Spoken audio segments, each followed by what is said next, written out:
opted out of his contract. He quit. Why does he deserve another chance? Why is not brought up? He opted out of his contract. It's deep thoughts.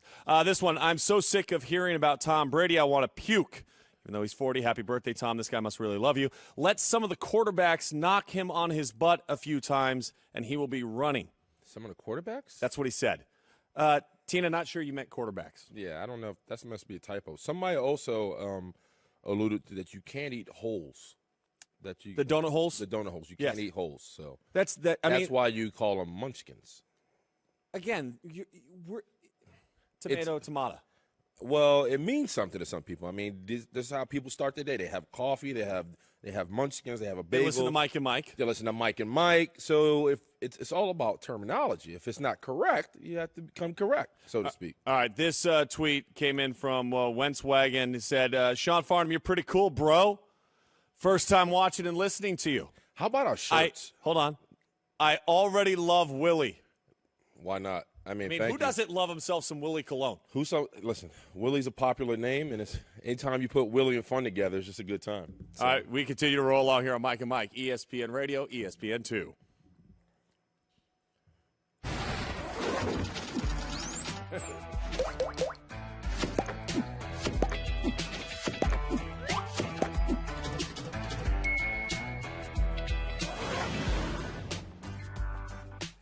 Mike and Mike here on Thursday on ESPN Radio, ESPN2, and the ESPN app. All phone guests will appear of the Shell Pennzoil Performance Line. Diana Rossini is going to be joining us at 7 o'clock this morning, live from the Ravens camp. It's time for some Straight Talk, though. Talk it. And it's brought to you by Straight Talk Wireless. Best phones, best networks, no contracts. And Straight Talk came from one Michael Jordan. Now, MJ yesterday said simple math allows you to know that Kobe is better than LeBron James. He said, would I rank LeBron over Kobe in terms of best of all time? No, said Jordan. And a question from a camper, he said, there's something about 5 that beats 3. Kobe won 5 championships, LeBron won 3, although he's been to 7 consecutive NBA finals. I mean, if that's Mike's math, I mean, Bill Russell. Right, is the greatest of all time. Greatest of all time. If we're comparing So Jordan rings, is not the greatest of all time. If we're talking about rings, and that's what he's alluding to. I mean, Mike, you're not even the greatest if we're counting rings. Okay, I don't just do it on simple math. I actually like to watch the sport of basketball. It's kind of a passion of mine. That's cute. All right, when you look at LeBron versus Kobe, right, is there a debate in your mind? How close is it? For me, if I had to pick, and if I think who's better, I'm asking you. I'm putting you on that spot. I think I'm going Kobe here. Are you? Yeah, I think I'm going Kobe being Bryant. I go LeBron. Why is that? I just think, and this is the difficult thing, is because they are completely different players. Correct. But as I was told earlier today, if you're talking about the greatest of all time in baseball, you will compare a shortstop to an outfielder. Sure. Okay, and so although I can look at LeBron more in the Magic Johnson kind of facilitator, great size, can make people around him better, Kobe was an assassin as a scorer. But Kobe didn't really make anyone better. And that's a big part of it for me. Who did Kobe Bryant make better? Well, I think if you understand your skill set and you understand who you are as a ball player, you don't need to make anybody better. I mean, once Shaq He tried to make Smush Parker better one night in Phoenix, and that didn't go over so well when he only took 3 shots in the second half of a playoff game. Correct, but when you talk about, a lot of what Kobe's legacy was about was the fact that, listen, he got rid of Shaq. He kicked Shaq out. Then he took it on himself, and he won. LeBron has yet to win anything with another superstar. I mean, besides another marquee-type guy. He has more finals MVPs, though, than Kobe did. He's also been to 7. Shaquille O'Neal carried him for the first 3. LeBron has been to 7 consecutive finals and only has 3 to talk about. I mean, so at this point, Kobe's not losing finals. I mean, he's lost 1 against the Pistons, right? No, and 2. He get 2 against the he lost the Celtics too as well.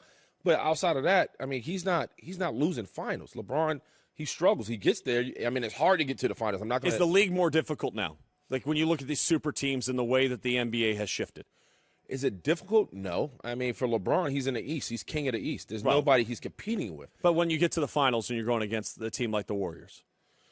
Yeah, because, I mean, you're talking about a lot of hired guns at that point. KD, Steph, Clay, Draymond. I mean, that big four, I mean, that against LeBron. And, I mean, Kyrie is a big factor, but he's may not be a big factor for very much longer. That's true, but he's not KD either. No. So. But I would say this. I think when you look at overall, the NBA has really dominated the month of July. And it's been this way like the last 2 years in particular, much more so than football has. But Carmelo Anthony, quickly here, Porzingis says he's comfortable. Melo says now he's at peace. What's the odds in your mind that you think that they're both going to be New York Knicks? They're both going to be New York Knicks. The no trade clause. Listen, Melo signed to he wrote his life away to New York Knicks. The New York Knicks own him. They can't get nothing for him. So I think Melo's like, listen, at the end of the day, I'm going to remain a Knick. I'm just going to figure it out and make it work. Offensive, just the truth. For more Mike and Mike, check out the podcast on the ESPN app. This is Mike and Mike on ESPN Radio and ESPN2. Tom Brady, 40 years old today. He's setting the trend. I mean, he's talked about it time after time. He wants to play into his 40s. He takes great care of his body. I am directing my comments when I say stay off the weed. I'm talking about these idiotic athletes who lose millions of dollars. Colin Kaepernick continues to be in the headlines. Yeah, you're telling every guy in the league to say, hey, protect the brand, wear the shield. Well, where's the shield for Colin Kaepernick? Now, here's Mike and Mike. Thursday morning here on ESPN Radio, in ESPN2 and the ESPN app. It's Mike and Mike, Sean Farnham, Willie Colon, presented by Progressive Insurance. All phone guests on the Shell Pennzoil Performance Line this hour. Diana Rossini will be joining us, ESPN NFL reporter. In fact, she'll be doing so in just about 5 minutes. She spent the last couple of days down at the Ravens camp. In the previous segment, Willie, we were talking about Michael Jordan saying simple math will tell you that Kobe is better than LeBron. 5 is better than 3.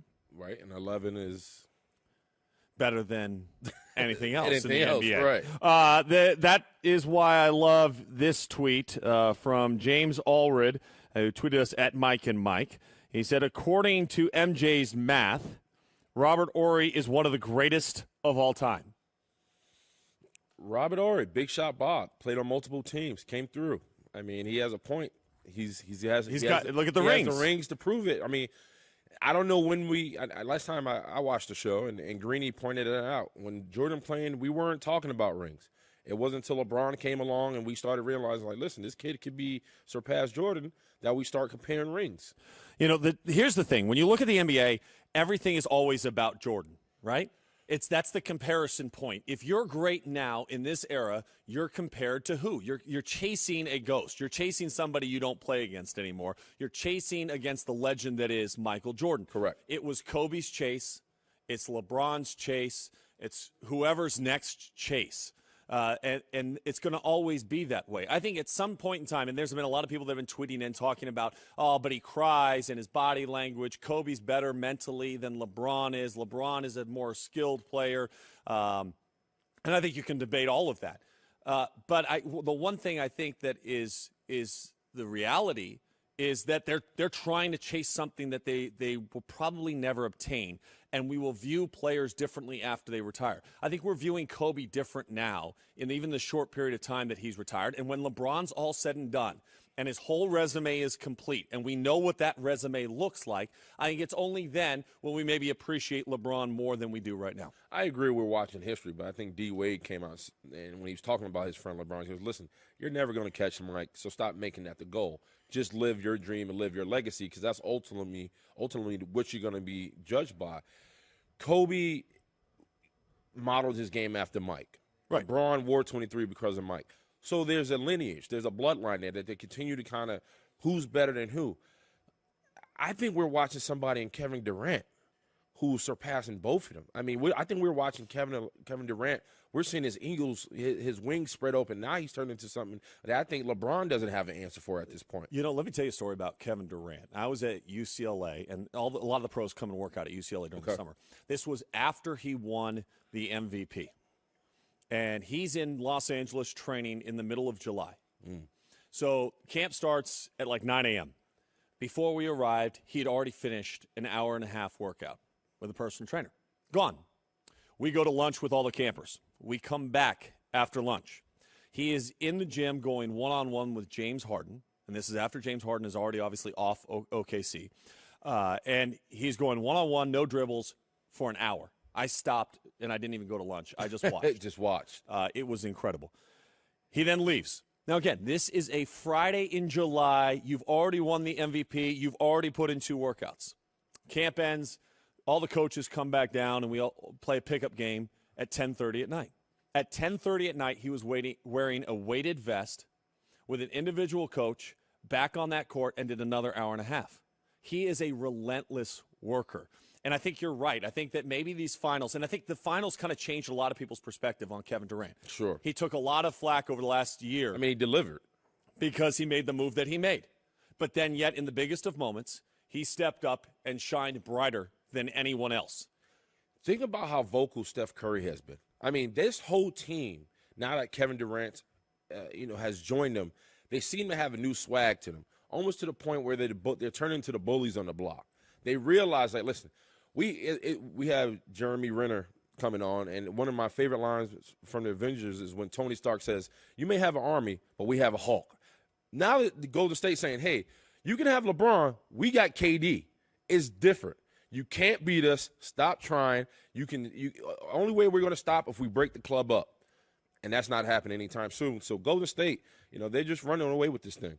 And again, when you think about it, the next line of guys that are coming in, and obviously there was a great deal of hype and expectation and a lot of talk about Lonzo Ball, a lot of it because of his father and what his father has chosen to do or say and how outlandish some of his comments have been. Outlandish. But blasphemy, if you want to use that as a word. There's a couple of, there's a lot of adjectives I can use to throw in there. Tapping on Michael's door. All right, but I would say that the expectation level is increasing. And when you look right now, too, I mean, Michael Porter, who's going to play at Missouri this upcoming season, is expected to be the number 1 pick in the draft this upcoming year. If Marvin Bagley, who has tried to reclassify the power forward out of California, and I've seen him play a half a dozen times, he is a tremendous talent. I think it would be a race between those two. And any team that Marvin Bagley goes to, by the way, increases their chance to win a national championship in college basketball this year at least twofold. I mean, he's that good of a player. And so you're seeing younger kids come up and they're ready to go. They're ready to play. The issue is when they don't deliver, they kind of get out. They get kind of put out there. So, for a young guy to come into the league or possibly, compete for a national championship right off the bat, it just shows you the growth of today's player. I mean, these guys are ready to plug and play. One guy that's waiting to play is Colin Kaepernick. And, of course, yesterday, ESPN NFL reporter Diana Rossini, who was at the Ravens camp, reported that Ravens owner Bisciotti holding up the signing while Newsom and Harbaugh were saying they were on the same page. And then Newsom came out and said, no, that's not. He backed off it. He backpedaled. That's not the case. The owner's not holding it up. And with that, we welcome in here to Mike and Mike on ESPN Radio and ESPN2 on the Shell Pennzoil Performance line. Get instant gold status at Shell. Join the Fuel Rewards program at fuelrewards.com/gold. Diana Rossini, how are you doing? Thank you for joining Mike and Mike. Sean Farnham, Willie Colon with you.